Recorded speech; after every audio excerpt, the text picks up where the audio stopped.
Hello guys, kumusta po? For today's video, magre-repair ulit ako ng t-shirt.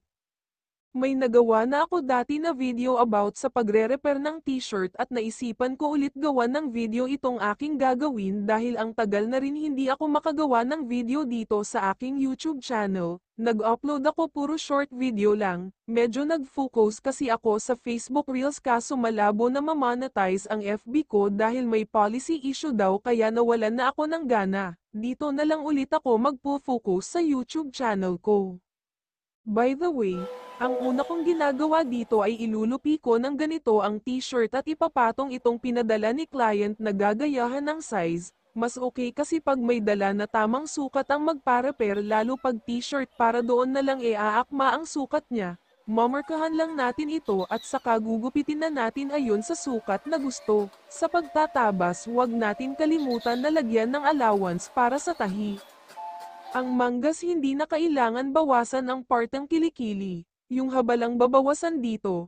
Kasi pag kinabit na doon sa body part ng t-shirt sobrang banat yung manggas kaya ang pangit ng outcome.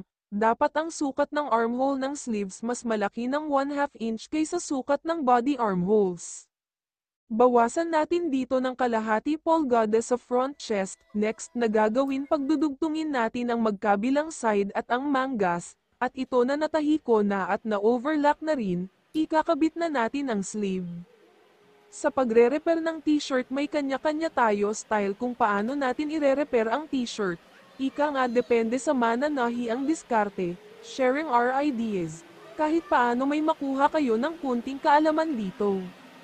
Balik tayo sa aking ginagawa, na ikabit ko ang dalawang sleeves, ang sunod naman na tatahiin ay ang laylayan.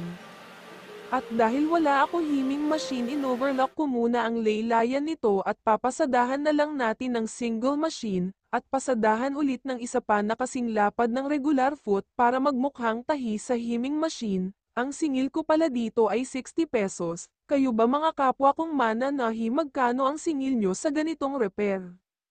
At ngayon i-overlock na lang dito ang kilikili at tapos na. Maraming salamat po sa panonood. Don't forget to thumbs up and subscribe to my YouTube channel. Salamat po. God bless all.